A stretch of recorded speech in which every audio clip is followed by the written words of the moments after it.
ओम श्री गणेशाय नमः। ओम नमो भगवते वासुदेवाय। आप सभी का हमारे YouTube चैनल पर हार्दिक स्वागत है। माघ मास का प्रारंभ हो चुका है। आज हम जानेंगे माघ मास के महत्व, नियम, विधि, इस माह में क्या करें क्या ना करें। साथ में जानेंगे माघ मास महात्म की कथा। तो प्रेम से बोले श्री हरि विष्णु भगवान की जय हो। शंकर भगवान गौरी माता की जय हो। माघ एक ऐसा माह है जो भारतीय संवत्सर का 11वां चंद्रमास व 10वां सौर मास कहलाता है। दरअसल मघा नक्षत्र युक्त पूर्णिमा होने के कारण ये महीना माघ का महीना कहलाता है। वैसे तो इस माह का हर दिन पर्व के समान जाता है, लेकिन कुछ खास दिनों का खास महत्व भी इस महीने में है। ब्रह्मा, विष्णु, महेश, आदित्य, मरुदगण तथा अन्य सभी देवी देवता माघ में संगम स्नान करते हैं। मान्यता है कि प्रयाग में माघ मास में 3 बार स्नान करने का फल 10,000 अश्वमेध यज्ञ से भी ज्यादा होता है। पूरे महीने माघ स्नान करने वाले मनुष्यों पर भगवान विष्णु प्रसन्न रहते हैं तथा उन्हें सुख, सौभाग्य, धन, संतान और मोक्ष प्रदान करते हैं। यदि सकाम भाव से माघ स्नान किया जाए तो उससे मनोवांछित फल की सिद्धि होती है और निष्काम भाव से स्नान आदि करने पर वह मोक्ष देने वाला होता है। ऐसा शास्त्रों में कहा गया है। मान्यता है कि इन दिनों में प्रयागराज में अनेक तीर्थों का समागम होता है। इसलिए जो प्रयाग या अन्य पवित्र नदियों में भी भक्ति भाव से स्नान करते हैं वह अनेकों पाप और कष्टों से मुक्त होकर स्वर्ग लोक में स्थान पाते हैं। श्री रामचरितमानस के बालखंड में लिखा है, माघ मकर गति रवि जब होई, तीरथ पति आव सब कोई। धर्मराज युधिष्ठिर ने महाभारत युद्ध के दौरान मारे गए अपने रिश्तेदारों को सद्गति दिलाने हेतु मार्कंडेय ऋषि के सुझाव पर कल्पवास किया था। गौतम ऋषि द्वारा शापित इंद्रदेव को भी माघ स्नान के कारण श्राप से मुक्ति मिली थी। माघ मास में जो पवित्र नदियों में स्नान करता है उसे एक विशेष ऊर्जा प्राप्त होती है, जिससे उसका शरीर निरोगी और आध्यात्मिक शक्ति से संपन्न हो जाता है। महाभारत के अनुशासन पर अध्याय 106 के अनुसार जो माघ मास में नियम पूर्वक एक समय भोजन करता है वह धनवान कुल में जन्म लेकर अपने कुटुंब जनों में महत्व को प्राप्त होता है। पद्म पुराण के उत्तर पर्व में कहा गया है, जैसे ग्रहों में सूर्य और नक्षत्रों में चंद्रमा श्रेष्ठ है, उसी प्रकार महीनों में माघ मास श्रेष्ठ है। माघ में मूली का त्याग करना चाहिए। देवता और पितर को भी मूली अर्पण ना करें। माघ में तिलों का दान जरूर करना चाहिए। विशेषतः तिलों से भरकर तांबे का पात्र दान देना चाहिए। महाभारत अनुशासन पर्व के 66वें अध्याय के अनुसार जो माघ मास में ब्राह्मणों को तिल दान करता है वह समस्त जंतुओं से भरे हुए नरक का दर्शन नहीं करता। जो मनुष्य पुण्य कर्म करने वाले हैं वे ही प्रयाग में निवास करते हैं, जहाँ गंगा, यमुना और सरस्वती तीनों नदियों का संगम है। वही तीर्थ प्रवर प्रयाग है। वह देवताओं के लिए भी दुर्लभ है। इसके समान तीर्थ तीनों लोकों में न कोई हुआ है न होगा। जैसे ग्रहों में सूर्य और नक्षत्रों में चंद्रमा श्रेष्ठ है, उसी प्रकार सब तीर्थों में प्रयाग नामक तीर्थ उत्तम है। जो प्रातःकाल प्रयाग में स्नान करता है वह महान पाप से मुक्त हो परम पद को प्राप्त होता है। जो दरिद्रता को दूर करना चाहता हो उसे प्रयाग में जाकर कुछ दान करना चाहिए। जो मनुष्य प्रयाग में जाकर वहां स्नान करता है वह धनवान और दीर्घजीवी होता है। वहां जाकर मनुष्य अक्षय वट का दर्शन करता है। उसके दर्शन मात्र से ब्रह्म हत्या का पाप नष्ट होता है। उसे आदि वट कहा गया है। कल्पांत में भी उसका दर्शन होता है। उसके पत्र पर भगवान विष्णु शयन करते हैं, इसलिए वह अविनाशी माना गया है। विष्णु भक्त मनुष्य प्रयाग में अक्षय वट का पूजन करते हैं। उस वृक्ष में सूत लपेटकर उसकी पूजा करनी चाहिए। वहाँ माधव नाम से प्रसिद्ध भगवान विष्णु नित्य ही विराजमान रहते हैं। उनका दर्शन अवश्य करना चाहिए। ऐसा करने वाला पुरुष महापापों से छुटकारा पा जाता है। देवता, ऋषि और मनुष्य सभी वहाँ अपने अपने योग स्थान का आश्रय लेकर नित्य निवास करते हैं।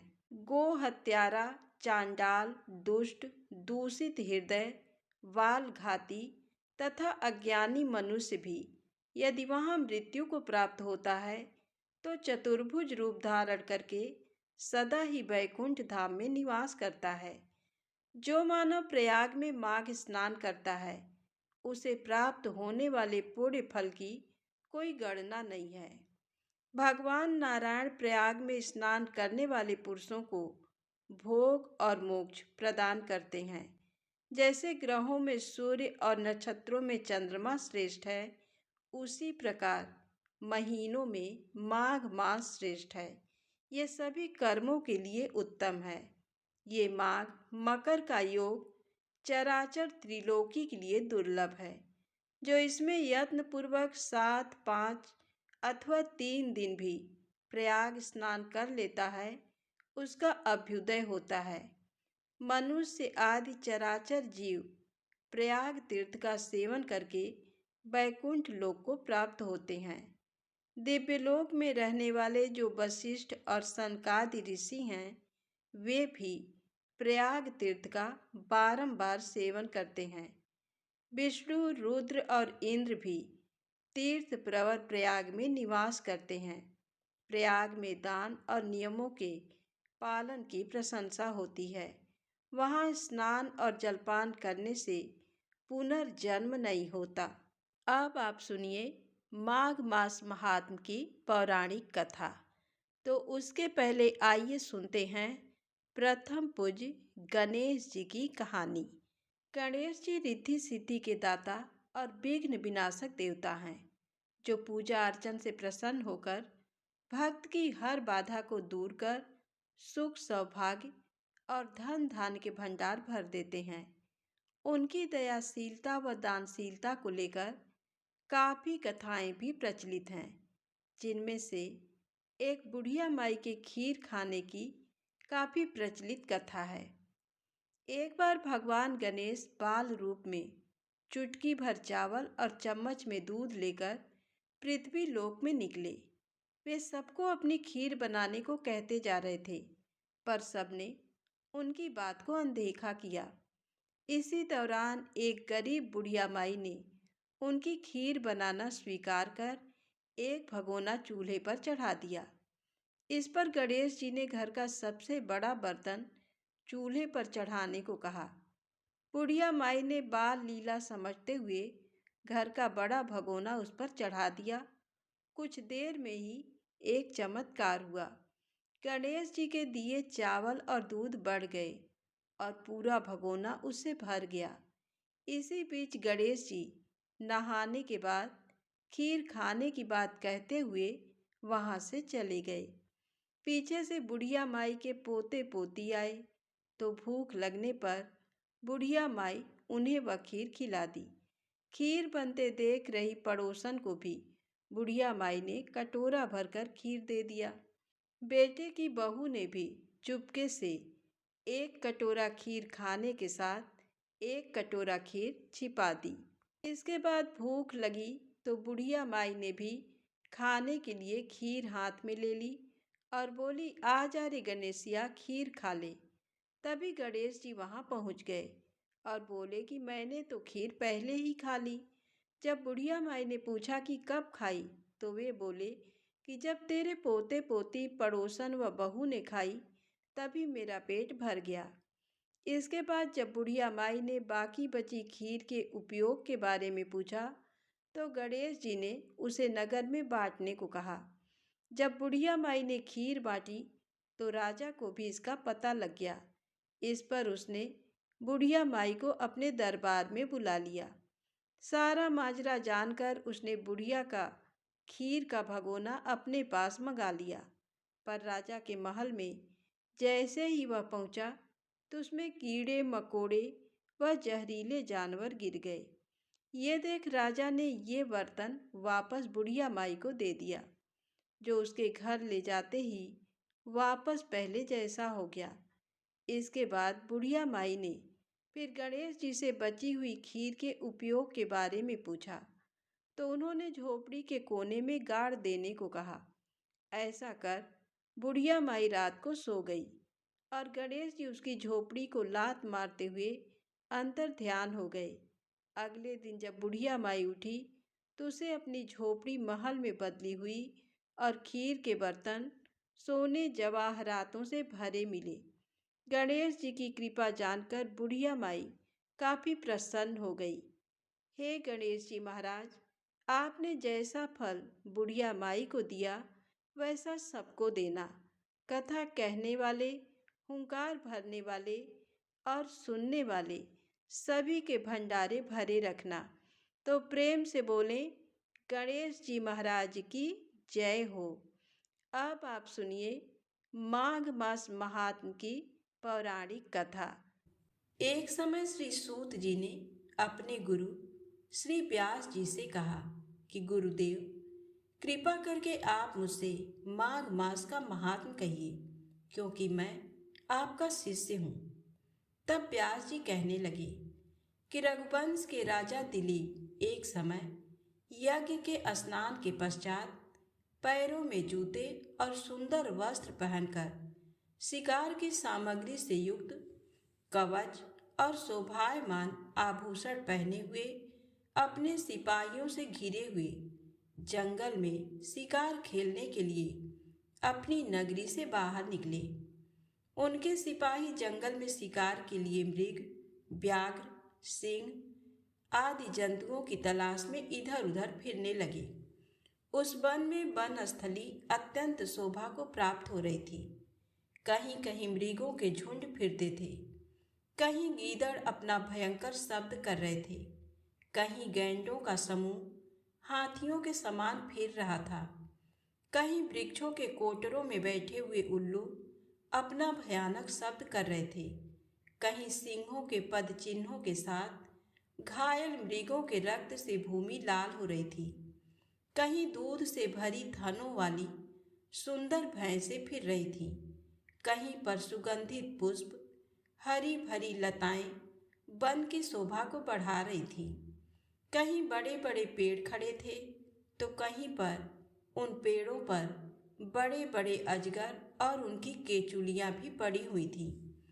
उसी समय राजा के सिपाहियों के बाजे की आवाज सुनकर एक मृग वन में से निकलकर भागने लगा और बड़ी बड़ी चौकड़ियां भरता हुआ आगे बढ़ा। राजा ने उसके पीछे अपना घोड़ा दौड़ाया, परंतु मृग पूरी शक्ति से भागने लगा। मृग कांटेदार वृक्षों के एक जंगल में घुसा और राजा ने भी उसके पीछे वन में प्रवेश किया, परंतु दूर जाकर मृग राजा की दृष्टि से ओझल होकर निकल गया।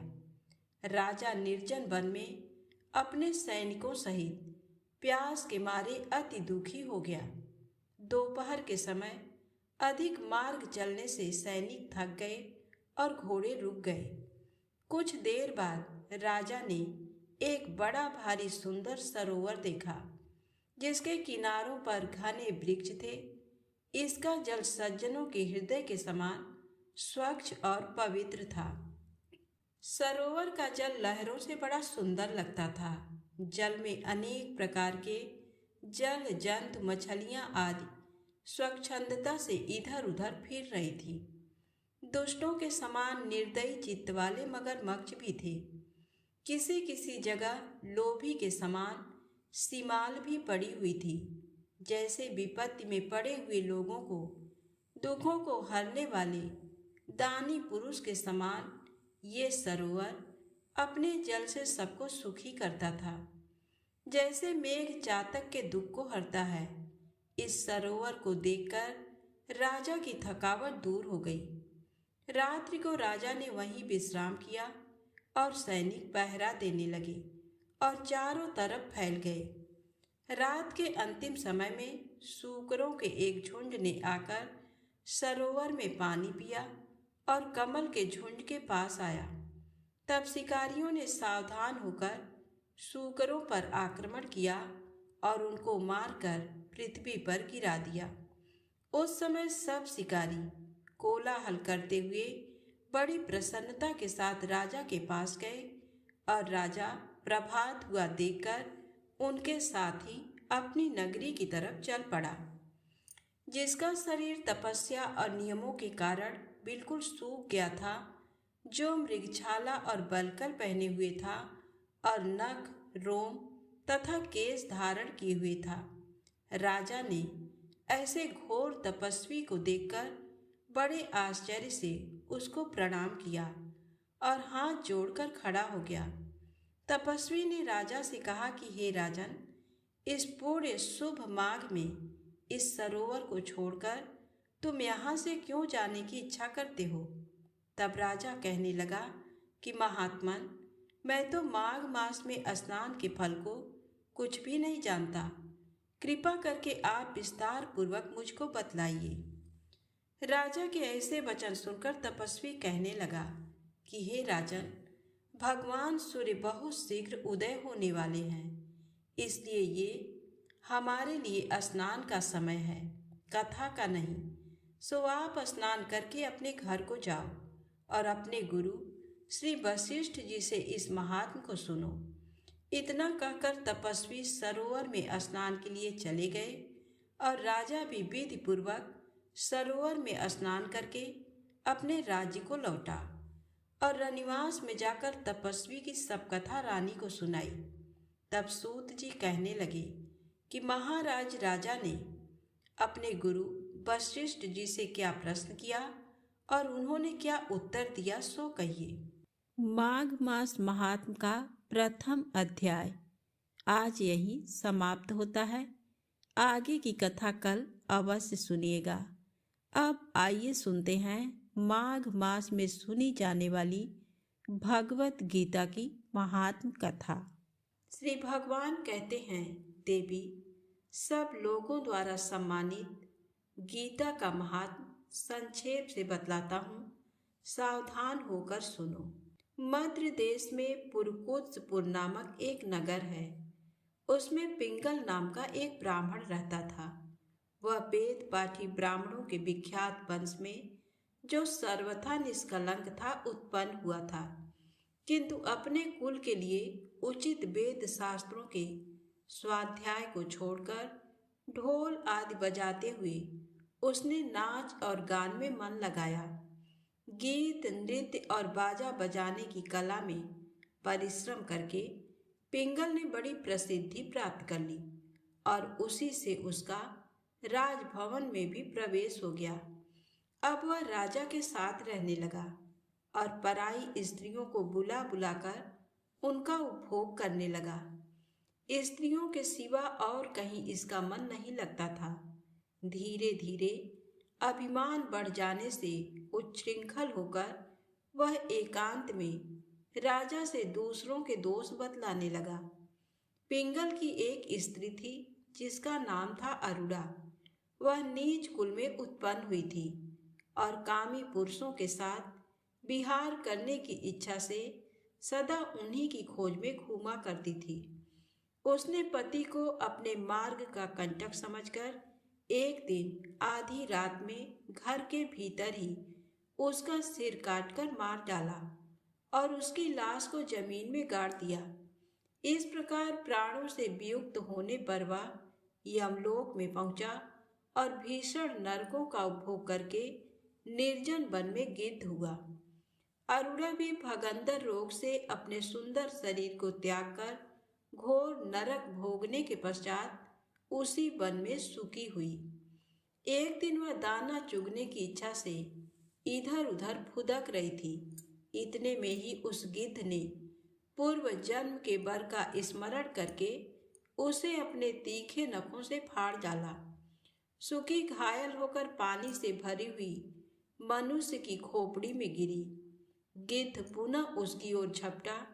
इतने में ही जाल फैलाने वाले बहेलियों ने उसे भी बाणों का निशाना बनाया।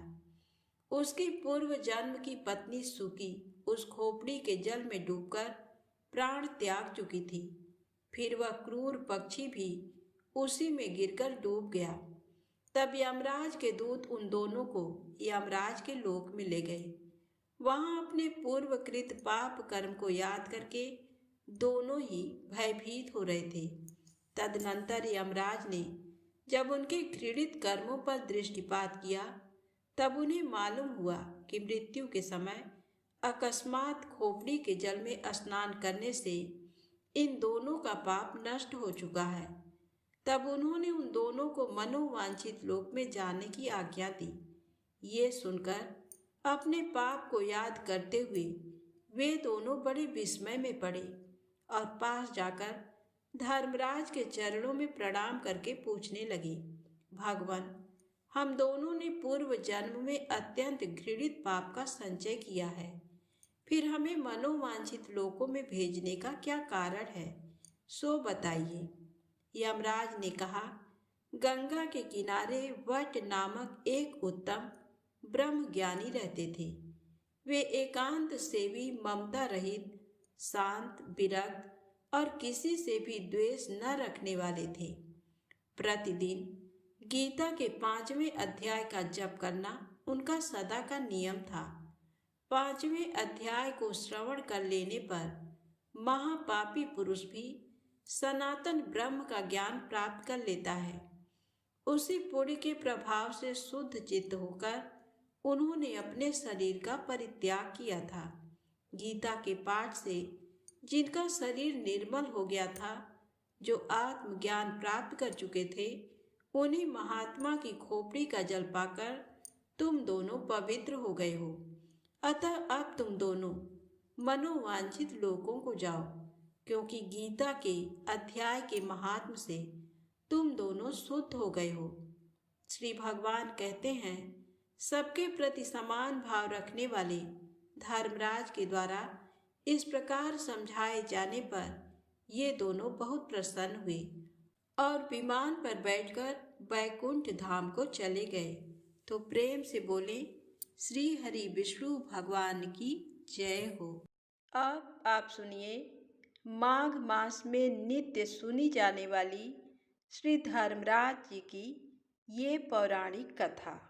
एक समय जब पृथ्वी लोक पर बब्रुवाहन नामक एक राजा हुआ करता था। उसके राज्य में किसी चीज की कमी नहीं थी।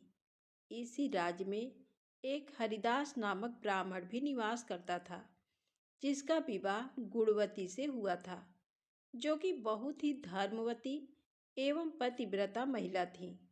गुणवती ने अपना पूरा जीवन सभी देवी देवताओं की उपासना में लगा दिया और वह सभी प्रकार के व्रत करती थी और दान धर्म भी किया करती थी। इसके अलावा अतिथि सेवा को वह अपना धर्म मानती थी। ऐसे ही ईश्वर की उपासना करते हुए वह वृद्ध हो गई। जब उसकी मृत्यु हुई तो धर्मराज के दूत उसे अपने साथ धर्मराजपुर ले गए।